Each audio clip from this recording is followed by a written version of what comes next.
আসসালামু আলাইকুম। আমি কখনোই আমাদের পারিবারিক কোনো ব্যাপার নিয়ে আপনাদের সঙ্গে কিছু শেয়ার করতে চাই না, বিশেষ করে আমার বোনের ব্যাপারটা। আপনারা অনেকেই আমার কাছে অনেকবার জিজ্ঞাসা করছেন যে পপির কি সমস্যা, পপির সমস্যাগুলো একটু আপু বলেন। অনেকে আমার কাছে বলছেন, কিন্তু আমি কখনোই চাই নাই যে পপির সমস্যাগুলো আমরা তুলে ধরি। আমি সবসময় চাইছি যে আমার বোনটা যেভাবে সংসার করতেছে, ওর একটা বাচ্চা আছে, ও জানি ওর সঙ্গে ভালো থাকে এবং সুন্দরভাবে সংসার করতে পারে। আমার বোন তো অনেক আগেই মুসলিম হয়ে গেছে, সেটা আমি জানতাম। এমনি আমাদের শ্বশুরবাড়ির কেউ জানতো না। যখন জানছে তখন তো আমার উপর মানে আমার স্বামী আমার গায়ে হাত তুলতো, অনেক বাজে বাজে কথা বলতো, করতো যে তোর মা বোন টোন এই সমস্ত করে কেন। সে সময় আমার মা বাবু কেউই মানে মুসলমান হয়নি, শুধু আমার দিদি হয়েছিল। শুধু মা দিদির সাথে ভিডিও করতো বলে মা আরও ভাবতো যে উনিও মানে মুসলমান হয়ে গেছে বা এরকম কিছু একটা ভাবতো। ওই জন্যই তার সাথে আমার কথাই বলতে দিত না। আর সাথে দূরে থাকাম, একটু ফোনেও কথা বলতে পারতাম না। এই কিছু এরকম প্রায় 1 বছর করেছে আমার সাথে। 1 বছর করার পর তার একটু কয়দিন পরে যখন মানুষও বলতো যে বাইরে টারে গেলে ওনাকে বলতো যে তোর বিয়ে নেই, এরকম তোর শালি এরকম, ওনারাও শুনলি টুনলি আমার সাথে আরও বেশি করতো। গ্রামের লোকজন কথা শুনে আরও বেশি আমার পর নির্যাতন করতো, মারধর করতো। মূলত সমস্যাটা হচ্ছে যে ও কালকে রাত্রে বাবুকে নিয়ে পালাই গেছে, মানে এখান থেকে চুপ করে নিয়ে চলে গেছে। পপি শুধু বলছে কি যে তুমি কাজ কাম করো, আমি তোমার বলছি না তুমি আমার সাইডে দাও, তুমি কাজ কাম করো, কাজ কাম করে তুমি আমাকে খাও, কিন্তু তুমি যে জায়গায় চুরি করো ওই জায়গায় চুরি করবা আর মানুষজন 100 মানুষ আমার বাসায় এসে হামলাই করবে, আমি তো এগুলো মানিয়ে নিতে পারবো না। এই জন্য আমি তোমার ওই জায়গায় যাব না। তুমি আমার এই গোপালগঞ্জে যে জায়গায় হোক একটা বাসা নাও বা অন্য কোনো জায়গায় বাসা নাও, কিন্তু তুমি যে জায়গায় চুরি করো ওই জায়গায় আমি যাবো না। পপি এই কথা বলছে, বলার কারণে তার ছোট বাচ্চা শিশুটারে নিয়ে সে পালাই চলে গেছে। তাও আবার 10টার সময়। হ্যাঁ, আর মূলত কথা এখন আমাদের অনেকে বলবে কি যে মানে ওরা এরকমই বলে সবার কাছে যে আমরা মুসলমান হইছি দেখে আমার বোনেরও মুসলমান বানাবো দেখে আমাদের কাছে আনার চিন্তা ভাবনা করি। আচ্ছা আমি বলি, আমার বোন কিন্তু আমার কাছে এসে টানা 2 মাস ছিল, একটানা 2টা মাস কিন্তু আমার কাছে ছিল। প্রথম যখন এই হিরণের সাথে ঝামেলা হয়, আমি তো চাইলে তখনই আমার বোনরে ভিডিওতে আনতে পারতাম, ওরে ওরে আমি দেখাইতে পারতাম, আমি বলতে পারতাম যে আমার বোনের সঙ্গে সারাসারি হয়ে গেছে, ডিভোর্স হয়ে গেছে, আমি কিন্তু বলতে পারতাম। আমি কিন্তু কিছু বলি নাই। আমি সবসময় চাইছি যে ও যদি সংসার করে, ও যদি ভালো থাকে তো থাকুক, আমার ফ্যামিলির সবাই জানে। আমি আমি যদি চাইতাম আমি কিন্তু অনেক কিছু করতে পারতাম। এবার আমাকে তো করার উদ্দেশ্য যে তার শ্বশুর শাশুড়ি ও হ্যাঁ। সবাই মানিয়ে নেছে, তাই আমরা তারে না ভিডিও না মানি না কিরকম আমরা 10 মাস আগে রাখলাম। আমরা জ্ঞানটা দেখলাম গত বছরই ঘটনাটা, আমি তো কিছু জানি না। গত বছর একটা ঘটনা করে গেছে, তার বাপ মা অনেক লোকজন এসে আমার মেয়েরা আমি জোর করে কেসমেস করিয়া তারা আমরা রাখিয়ে দিলাম। পরবর্তীতে এই ছেলে তার সঙ্গে কথাবার্তা বলে 1 মাস আবার আগে পপি চলে গেছে। আবার পপি আমাদের থেকে পলায় নিয়ে গেল। নিয়ে যাওয়ার পরে 10 মাস ভালো থাকলো। এই 10 মাসের মধ্যে আমিও অনেক টাকা দিছি শুধু ভালো করার জন্য আমার জামাইকে। তা আমার জামাই না করে ভালো হয় না, কাজ করে না, অর্থাৎ ওইখানে চুরি করা শিখে গেছে। এখন ওর বাবাও লুচ্ছো আর মাও লুচ্ছো, এদেরকে ফ্যামিলিটা ভালো না।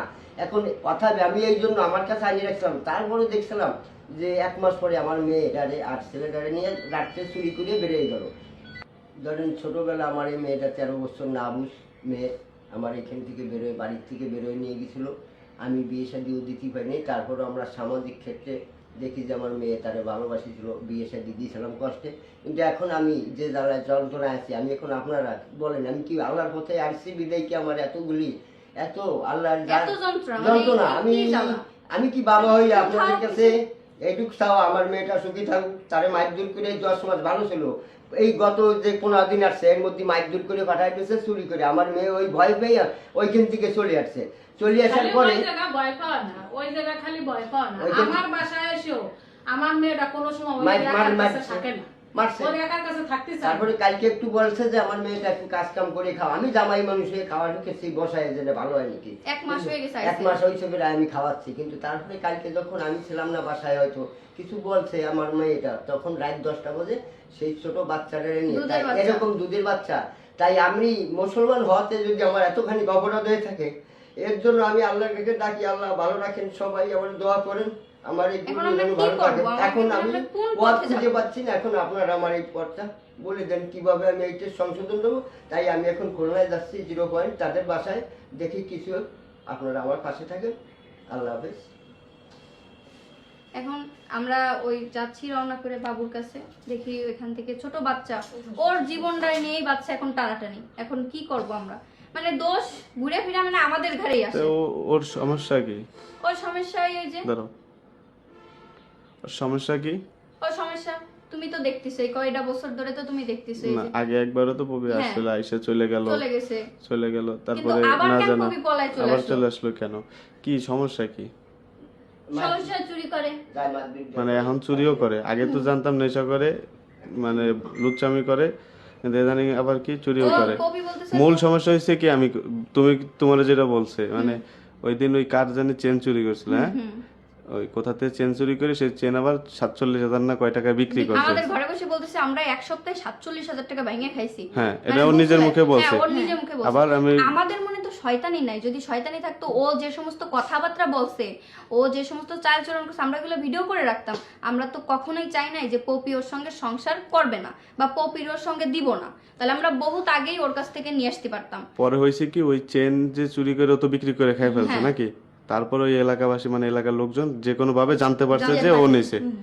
আর ও মাঝখানে যে অনেক জ্বালানায় মালানা উকি টুকি মারে, মানুষের ঘরের দিকে মানে নজর রাখে, এটা তো মানুষ তো টার্গেট করে, আর ওর তো চালচলনই খারাপ।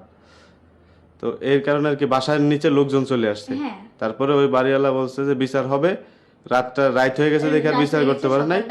তো এরপর ওই দিন কি করছে, তোমার নিয়ে আবার আরেক বাসা ওই রাত্রে বেলায় পলাইছে। পলাইয়া ওর বাবা সহ, তোমার শ্বশুর সহ, দাঁড়াও তোমার শ্বশুর সহ আর কি ছিল ওই জায়গায়, মানে তোমার শ্বশুর সহ তারা একসাথে বাসা চেঞ্জ করে দিছে, এলাকায় থাকার কাজে নাই, অন্য জায়গায় চেঞ্জ করে দিছে। এবার ওইখানে বড় একটা গ্রাম, ওই গ্রামের কোন জায়গায় মানে গ্রামের নাম বাসা বলো, নিতে যদি তারা ভিডিও দেখে তারা কমেন্টে বলবে। ঠাকুরানীতলা গ্রামের নাম। খুলনা ঠাকুরানীতলা হ্যাঁ, 0 পয়েন্ট। রংপুর ঠাকুরানী। যদি ও মিথ্যা কথা বলে, ওই এলাকার মানুষ যখন ভিডিও দেখবে আপনারা বলবেন। পপি তো বলতেছে যে ওই এলাকার সব মানুষ জানে, তুমি চলো আপু আমার সাথে, যে ও আমার সাথে কি করে, ওই গ্রামের প্রত্যেকটা মানুষ। ও যখন চলে আইছে, কেন? তুমি এই যে যেদিন চলে আসলে লাস্ট কিভাবে আইছো একটু বলো তো সেটা। তো সেদিন তো ওই তোমার হেল্প করলো কে মূলত, তুমি আসলা কিভাবে বলো তো? আমি যে বাসায় এখন যে বাসায় থাকি, মানে তোমার উপরে টর্চার হইতো, মানে মানে ওরা মানে ঝামেলা করতো, বকাবকি করতো। ওই বাসা থেকে যে লোকজন ঘিরে ফেলাইলো রাত্রেবেলা, লোকজনগুলা সকালবেলা বিচারের কথা ছিল, কিন্তু বিচার ওই জায়গায় না করে তোমরা পলাই চলে আসলো, তোমার নিয়ে আর কি চলে আসলো সবাই বাসার মাল জিনিস রাইখে নাকি। তারপরে মাল জিনিস নিছে, তারপরে মাল জিনিস এনে আবার চুরি করছে, আবার ওই যে বাসা নিছে ওই এলাকায় যে কি করে রাত 2টা-3টা পর্যন্ত আর কি বাইরে থাকে, মানে বাসায় থাকে না, ওই রাস্তাঘাটে নজর রাখে কই কি পাওয়া যায়। হ্যাঁ, আমি যদি তার বাবা মার কাছে বিচার দিই, মানে তার বাবা মাও জানে, সবাই জানে। টাকা পয়সা তার বাবা মাই দেয়, বলেই না, বাবা মা কিন্তু কিছু বলেই এখন না, তোমার তার- শ্বশুর রাজনীতি করতে বেদায়, তার নামে মামলা, ওই মামলার কারণে পলাতক, তারও আর্থিক অবস্থা ভালো না, যার কারণে তোমার স্বামীরে দিতে পারে না, এখন বাধ্য হয়েছে চুরি ধরছে। এই শ্বশুরের আর্থিক অবস্থা ভালো না দেখে ওই যে নেদানি চুরি করে, হ্যাঁ। নতুন ধরছে, আর আগে থেকে চুরির হ্যাবিটটা আছে, মানে সেটা হচ্ছে আগে করতো কি পুকুরের মাছ চুরি করতো, এলাকার ঘেরে মাছ চুরি করতো, বাপের এলাকায়ও মানুষের। এলাকায়ও তোমার এটা তো অবশ্যই তোমাদের এলাকার লোকজন জানবে কম হ্যাঁ জানি বেশি। তো, এলাকার এই যে যারা ওর ভিডিও দেখে তারাই ওর বলবে। এলাকায়ও কয়েকদিন আগে একজনের 2-3 জনের ঘেরে বলে জাল ফেলাইছে, তারাও এখন- ধরিল। এখন তোমার ওই যে বাচ্চা নিয়ে গেছে, তুমি কি চাও তোমার বাচ্চা তোমার কাছে থাকো? হ্যাঁ, আমার বাচ্চা তো আমার কাছেই এখন থাকবে। তুমি কি ওই বাসায় যাইতে চাও না? না, কেন? সে যদি ভালো হয় হ্যাঁ। বা ভালো ইনকাম করে, নিজের সৎ পায়ে পথে। দাঁড়ায়, সৎ পথে, মানে এই যে আজে বাজে জিনিস হ্যাঁ, খাওয়া, কারণ তারপরে এখন তো এতদিন তোমাদের শ্বশুর চালাইছিল, এখন তো আর তোমার শ্বশুর চালাইতে না, পারতেছে না, সে পারতেছে নিজেই চলতে পারতেছে না। এখন এর জন্য তুমি চাচ্ছ যে সে কিছু একটা করুক, নিজের পায়ে তারপরে দাঁড়াক। কারণ তোমার বাচ্চার ভবিষ্যৎ আছে। এখন এটাই। সে বলে যে, ঠিক আছে আমি এখন বুঝছি। ভালো হয়ে যাবো না, এখন ভালো হয়ে যাক, 6 বছর আমার দেখা হ্যাঁ, থাকলে আমি আমরা তার দেখবো বলে আগে। সঙ্গে সে থাকবো। আগেও বলছিল, আগেও যখন আমাকে নিয়ে গেছিল তখনও বলছিল যে মানে আগের বার যেবার তুমি আসলে ওই যে অনেকবার 1 মাস থেকে গেলা, ঝামেলা করলা, আমাদের না বলে পলাই চলে গেল ওর সাথে আবার। তো ওইবার ছিল ওই যে তোমার কাছে মানে শেষবারের মতো সুযোগ চাইছে, হ্যাঁ, আর তখন তুমিও তো বলছিল, তুমি আসো, আমি ওই বাসায় তোমারে নিব না, অন্য জায়গায় আমরা বাসা নেব। অন্য জায়গায় বাসা নিব, অন্য মানে জায়গায় ওর বাসা বাপের নিব। বাড়ি নেবে না, অন্য জায়গায় বাসা নেবে, এরকম ওই আর কি জায়গায় ওরা কাজকর্ম প্রতিশ্রুতি করে দিছিল। আমি নিজের কামাই করে তোমাদের খাওয়াবো। তো বুঝতে সেটা তো পারছি। করিই নেই, তার তো বরং আরো সরকার পতনের পরে নিজেদেরই থাকা দুষ্কর, রাজনীতি করতো। এখন যাই হোক, সর্বোপরি এই কথা হইতেছে তুমি চাও তোমার ছেলে নিয়ে একসাথে থাকতে, হ্যাঁ, আর ও ইনকাম করো ভালো হোক, তাহলে তুমি আবার ওরা মাইনে নেবা, এই তো নাকি? হ্যাঁ, তাও 6 মাস আমি দেখবো, হ্যাঁ, যে এখন থাকবো না তার কাছে। 6 মাস তার কারণ সুযোগ দিব। লুচ্চা বদমাইশি যা করছে তাই জানেন চুরি ধরছে। প্রথম তো আমি তারে একটা সুযোগ দিয়েছি। আর সুযোগ নেই। আর এই আমরা এখন যাব, আমরা এগুলো এভিডেন্স রাখবো, এই এলাকার মানুষ কি বলে আমি আপনাদের সামনে সব তুলে আচ্ছা ধরবো। ঠিক আমি আছে, আর ছাইড়ে তুমি দেব না। যেহেতু আসো তোমার আশেপাশে বাসাওয়ালা সবাই তো সবাই তো টুকটাক বলবে, জানে, হ্যাঁ। সবাই দেখবে না, ঠিক আছে? হ্যাঁ।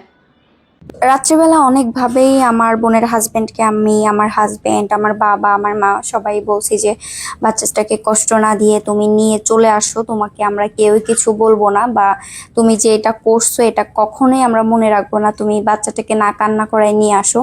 কিন্তু আমাদের কোনো কথাই শোনে নাই।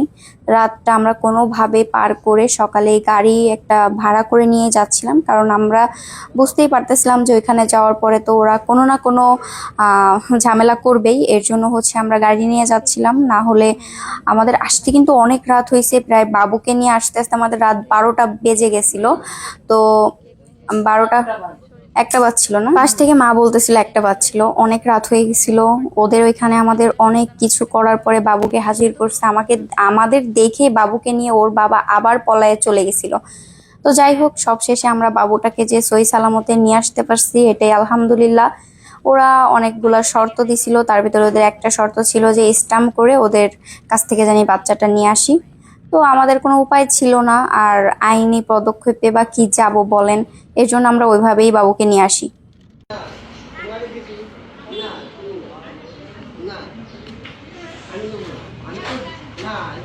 আল্লাহ দিছে তো, আল্লাহর তরফ থেকে না, ওগুলি আল্লাহ দিছে না, ওগুলি আল্লাহ দিছে না,